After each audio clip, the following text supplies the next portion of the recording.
Sebuah video yang menampilkan aksi dramatis kejar-kejaran antara mobil merah dan mobil polisi di Kabupaten Kudus viral di media sosial.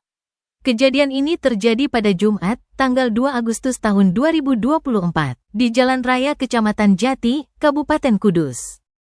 Menurut saksi mata, Supriyanto, mobil merah dengan nomor polisi K1048C berhenti di dekatnya, dan dua orang keluar dari mobil tersebut.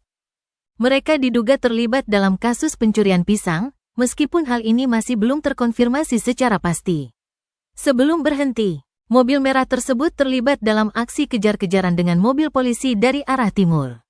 Meskipun sempat dipepet oleh mobil polisi, pengemudi mobil merah berhasil melarikan diri hingga akhirnya berhenti di dekat lokasi tempat Supriyanto bekerja. Setelah berhasil dihentikan, mobil tersebut ditemukan memuat banyak pisang di dalamnya.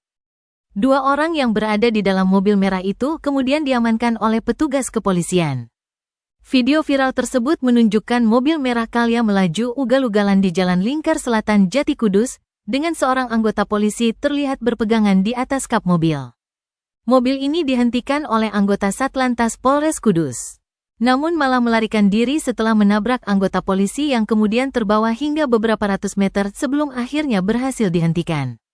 Komentar dari netizen menyoroti plat mobil yang diduga berasal dari Jepara, meskipun hal ini belum dapat dipastikan. Beberapa menduga bahwa mobil tersebut terlibat dalam kegiatan ilegal, termasuk kasus pencurian pisang, seperti yang diperkirakan oleh beberapa sumber di media sosial. Namun, semua aspek ini masih dalam proses investigasi oleh pihak kepolisian setempat. Kapolres Kudus, AKBP Roni Bonik, akan merilis pernyataan resmi dalam waktu dekat. Kesaksian dari Supriyanto dan video amatir yang beredar menambah kompleksitas cerita ini, di mana kebenaran di balik insiden ini masih memerlukan klarifikasi lebih lanjut.